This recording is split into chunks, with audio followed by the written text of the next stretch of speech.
Hi, Namaskar, good evening everyone. I am Sarojini. Welcome to my YouTube channel Saraswati Academy. आप सब कैसे हो? मुझे लग रहा है कि सब अच्छे होंगे. मैं भी बहुत अच्छी हूँ. देन आज हम स्टार्ट करेंगे new learn well Hindi Surabhi standard 6 के चैप्टर 13 आज हम डिस्कशन करेंगे जो कि कृष्ण लीला है उस चैप्टर के नाम. तो चलो उस चैप्टर की तरफ चलते हैं.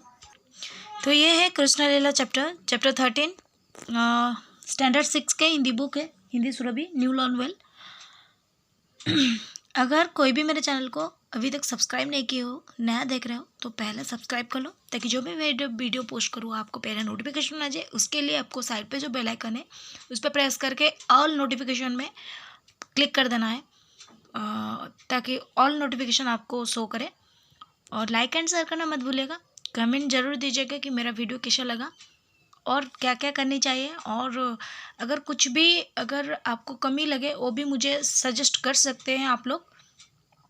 सपोर्ट करने के लिए बहुत बहुत धन्यवाद सबको. Thank you so much. तो चलो स्टार्ट करते हैं हमारे सेक्शन यानी कि टॉपिक के ऊपर. कृष्ण लीला कृष्ण के बारे में तो आप सभी लोग जानते ही होंगे. कृष्ण जी हमारे भगवान हैं. श्री कृष्ण जी की बहुत ज़्यादा कहानी है. उनकी बात करें तो रात ही ख़त्म नहीं होगी. तो फिलहाल यहाँ पर जो है उसके ऊपर में हम चर्चा करेंगे. प्रस्तुत कविता में हिंदी साहित्य के स्वर्ण काल माने जाने वाले भक्ति काल के दो महान संत सूरदास और मीराबाई के पद संकलित किए गए हैं. यहाँ पर दोनों कृष्ण के अनन्य उपासक थे. वो कृष्ण जी को बहुत ज़्यादा मानते थे, पूजक थे उनके. सूरदास के प्रस्तुत पद में कृष्ण की बाल लीला वर्णित है, जबकि मीराबाई ने भक्त वत्सल कृष्ण का बड़ा ही सुंदर चित्रण किया है. तो पहले हम लोग उनकी जो पंक्तियाँ हैं वो पढ़ लेते हैं, फिर देन उसको समझाएंगे. तो यहाँ पर जो है ये सूरदास के द्वारा रचित की गई है कृष्ण के बारे में. और ये जो नेक्स्ट वाले पेज में है ये मीराबाई के द्वारा रचित की गई है. ठीक है. तो पहले हम सूरदास के पढ़ते हैं. मैया मेरी, यहाँ पर जो आपको कविता लिखी गई मिलेगी वो दोहा के तरीके से है. इसलिए इसकी जो वर्ड्स है, इसकी जो शब्द है थोड़ी सी हमारे नॉर्मल शब्द से बहुत ज़्यादा चेंजेस है. हम पहले भी कविताएं पढ़े हैं, आप लोगों ने भी पहले कविताएं पढ़े हैं. आपकी इसी बुक में पहले जस्ट अभी आपने नदी चैप्टर क्लियर की है जो कि एक कविता थी. बट वहाँ का जो शब्द था, यहाँ के जो शब्द है, इनमें बहुत ज़्यादा डिफरेंट है, बहुत ज़्यादा पार्थक्य है, बहुत ज़्यादा आप देखेंगे कि बहुत ज़्यादा अलग है. तो ये दोहा से आई है, इसीलिए इसका जो शब्द है एक एक शब्द एकदम नॉर्मल कविता से अलग है. तो यहाँ पर देखिए, मैया मोरी मैं नहीं माखन खायो, भोर भये गयन के पीछे मधुवन मोहिंग पठायो. चार पहर बंशी बट भटकियो, सांझ पर घर आयो. मैं बालक वहियन को छोटो, छींको के ही विधि पायो. ग्वाल बाल सब बैर पड़े हैं, बरबस मुख लपटायो. जिया तेरे कुछ कच्छु भेद उपजी है, जानी परायो जायो. यह ले अपनी लकोटी कमरिया, बहु ताइंग नाच नचायो. सूरदास तब बिहंसी जसोदा, लई और कंठ लगायो. तो यह है सूरदास की रचित दोहे से संकलित की गई कृष्ण जी के. मैया मोरी यानी कि मैया मोरी, मैया वो अपनी माँ को बोल रही है, मोरी यानी कि वो खुद की जो माँ है उनको बोल रही है, यानी कि जसोदा से.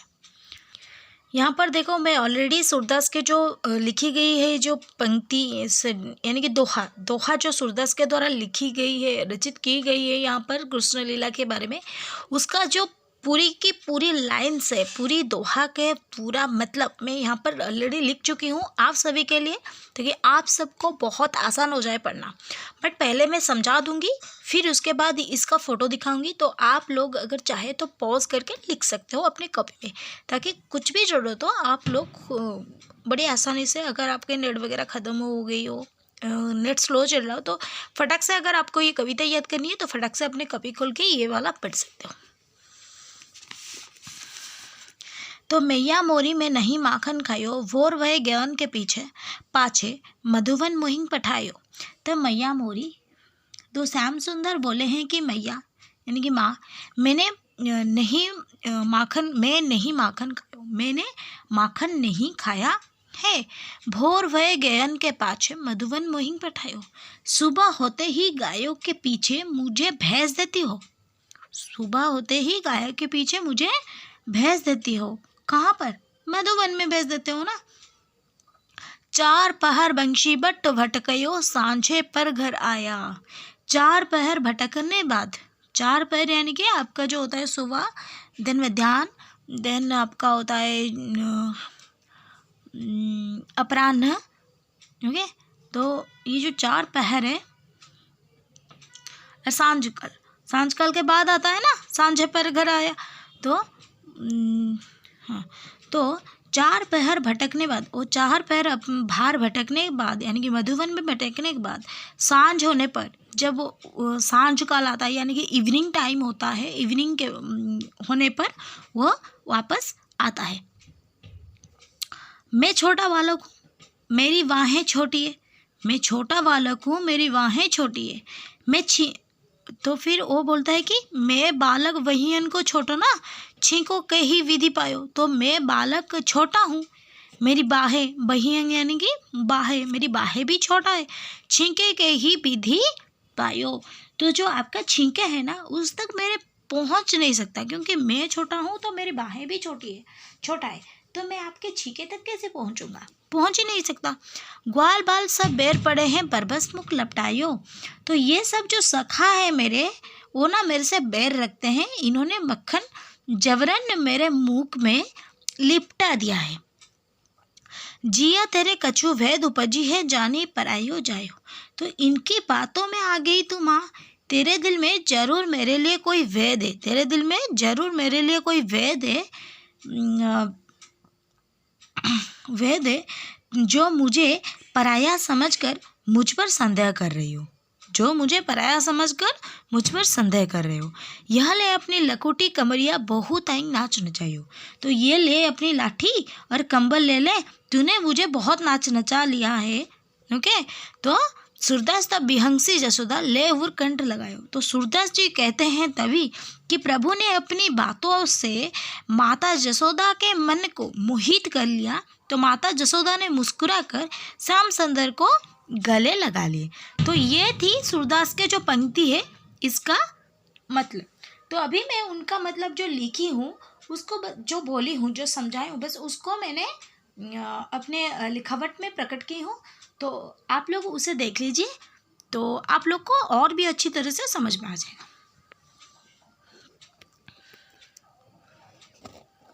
तो यह है सूरदास की रची हुई जो दोहा था, उसका मतलब।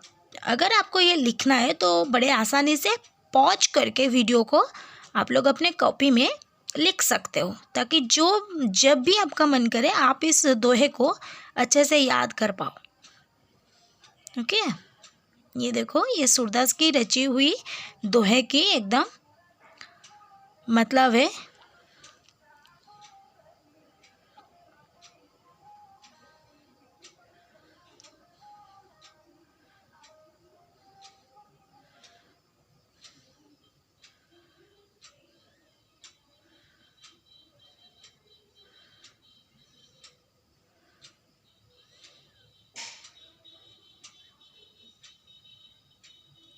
अगर इसमें कुछ भी डाउट्स है तो बहुत अच्छे से आप अगर क्लियर करना चाहते हो तो मुझे कमेंट करके बता दीजिए कि कौन से लाइन पर और कौन सी वर्ड आपको समझ में नहीं आया।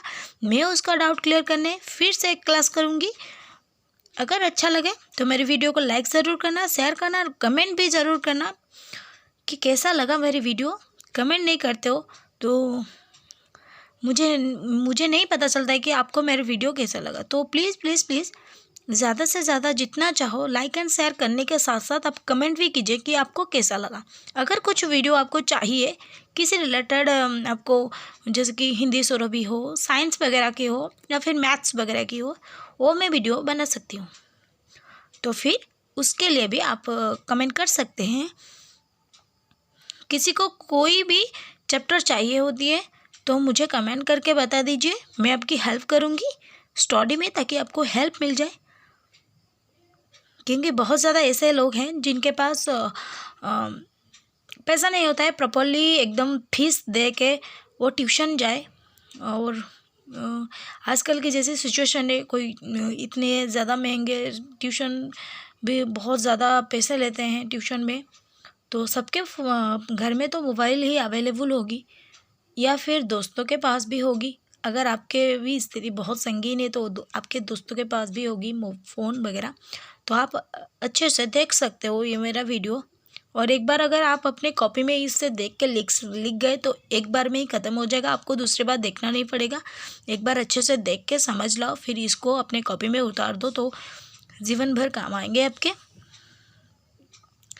तो यहीं पर ख़त्म होती है आपकी कृष्ण लीला की बस फर्स्ट पार्ट, जो कि सूरदास के द्वारा रची गई दोहे था, उसकी मतलब मैंने समझाई, उसी को डिस्कशन की।